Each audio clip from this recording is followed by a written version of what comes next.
जी, अपना प्रश्न पूछिए सर। हेलो। जी हाँ जी। जी जी ये एक हाँ, डैनियल पाशा साहब बोल रहे हैं। जी हाँ। हाँ जी, तो मुझे मेरा जो क्वेश्चन था वो एक्चुअली उत्पत्ति से था। जी जैसे कि उत्पत्ति अध्याय 7 और वचन 20 में लिखा है कि जल तो 15 हाथ ऊपर चढ़ गया और पहाड़ भी डूब गया। तो मैं रिसेंटली अभी एक वीडियो देख रहा था।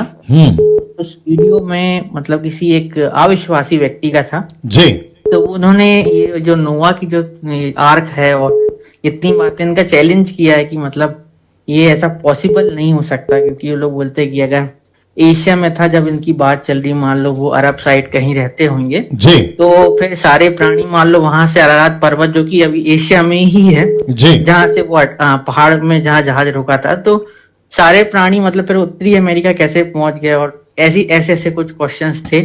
तो मतलब इसके बारे में बाइबल क्या कहती है?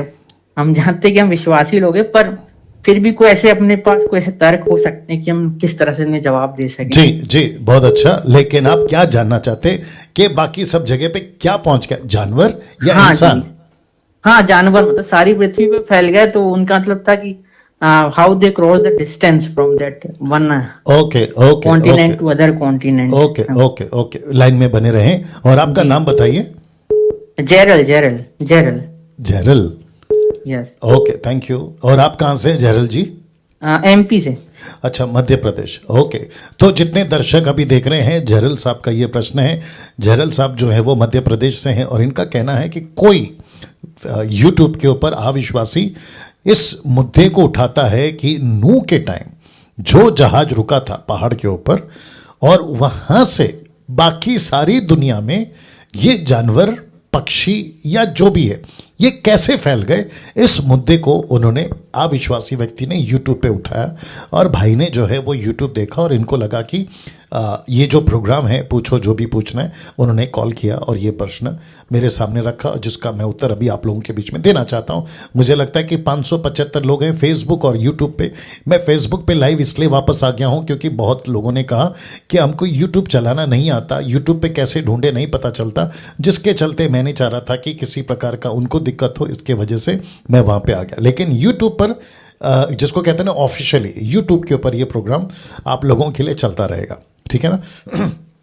ना जरल साहब, आप भी जानते हैं कि बाइबल मनुष्य के हिसाब से नहीं लिखी है ये प्रोग्राम, और ऐसे करते हुए कई क्षेत्रों से हम जो है मसीह की देह को एजुकेट करते रहेंगे। सब ठीक है, ये करते रहेंगे। साथ ही साथ इनकी तो औकात नहीं है, ये बात मैंने क्लियर कर दिया ना। इनके कहने से कोई मुद्दे को उठाकर अगर ये बीच में रखते हैं, तो मैंने कह दिया कि इनकी किसी भी प्रकार की थ्योरी, किसी भी प्रकार का प्रश्न को जवाब देना हम मसीह लोगों के लिए मैं ज़रूरी नहीं मानता, कम से कम मैं ज़रूरी नहीं मानता, क्योंकि परमेश्वर कुछ भी कर सकता है, लिखा नहीं है, यह बात बिल्कुल सही है।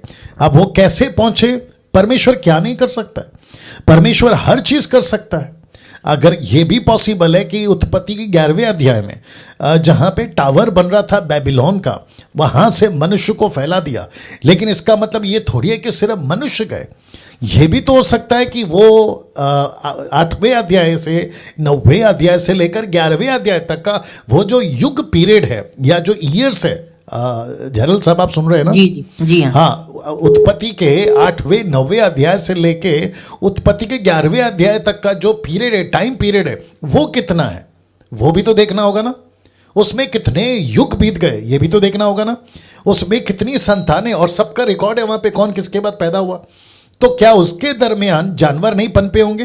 क्या जानवरों की पॉपुलेशन, पक्षियों की पॉपुलेशन, जीव जंतुओं की पॉपुलेशन नहीं पनपी होगी? जरूर पनपी होगी। और देखिए, परमेश्वर अगर फैलाता है ऐसे कितने सारे जानवर, अभी डिस्कवरी चैनल, नेशनल ज्योग्राफी में आपको पता चलता है कि हजारों मील ट्रैवल करके वो एक छोर से दूसरे छोर पे पहुंच जाते। ये आपने कभी सुना सर, जरल साहब? हाँ जी हाँ जी। पक्षी ट्रैवल करती हैं, जानवर ट्रैवल करते हैं, तो कौन सी बड़ी बात है सर?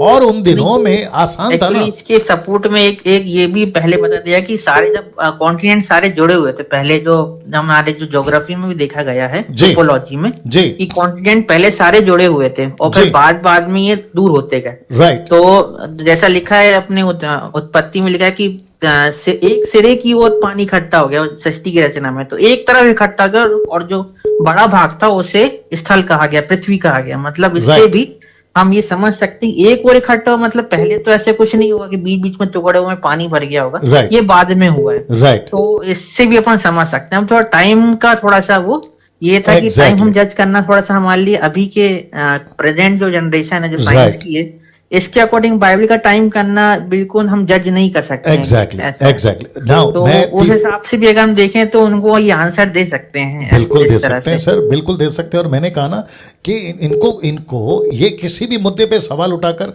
हमको क्यों क्वेश्चन करते, तो मैं तीसरे कॉन्सेप्ट पे आ रहा हूं या तीसरी जवाब दे रहा हूं। तीसरा एंगल ये है, देखिए किसी एक घटना को उठाकर क्या ये साबित कर सकते हैं नूह के टाइम के जानवर यहाँ कैसे पहुंचे, वहां कैसे पहुंचे, इसलिए ये फेक है, ये कोई सच्ची घटना नहीं है। तो फिर बाकी का क्या? जरल साहब आप सुन रहे हैं ना, बाकी का क्या, बाकी का क्या फिर? तो एक आधार पे किसी एक चीज की घटना को अगर ये कहते कि ये कैसे ये तो मिसमैच है, तो क्या बाकी पूरी चीज को भी गलत ठहरा सकते हैं? सर वो एक था और ये उत्पत्ति में लिखा था, उत्पत्ति 6 और 4 नहीं, में वहां पे लिखा है बाद में कि- जाएंगे जरल साहब। हाँ। वहां पे बाद में जाएंगे। मैं क्या कह रहा हूं, क्या किसी एक घटना को इनके हिसाब से, हमारे हिसाब से नहीं, इनके हिसाब से एक घटना को उठाकर बाकी पूरी बाइबल की बातों को हम गलत साबित कर सकते हैं क्या? मैं ये कह रहा हूं। नहीं बिल्कुल नहीं, ऐसा एग्जैक्टली, कुछ मैं भी तो वही कह रहा हूं। अगर मूसा की घटना मैच नहीं कर रही है, क्या कहते हैं, नूह की बातें मैच नहीं कर रही है, आखिरी किताब व्यवस्था विवरण का आखिरी चैप्टर किसने लिखा मैच नहीं कर रही है, तो इसका मतलब क्या पूरी की पूरी कहानी गड़बड़ है? नहीं ऐसा तो नहीं हो देखिए, सकता। ये तो विश्वास की बात है। एग्जैक्टली। और- नहीं, और- विश्वास की भी बात है जरल साहब। और साथ ही साथ में देखो, जितनी भी बाइबल की हिस्ट्री है या घटनाएं हैं, कहानियां हैं, वो सब साइंटिफिकली, और साथ ही साथ में हिस्ट्री इस बात को पुख्ता करता है कि चीजें वहां पे थी। यीशु की खबर आज भी है, यीशु की जितनी भी बातें घटी है हिस्ट्री में, एक एक चीज आज भी है। मूसा की बातों को ले आज भी है। तो ये सारी चीजों को कैसे कह सकते हैं? इसको कहते हैं ना कि राई का पहाड़ बनाना। जी हाँ जी।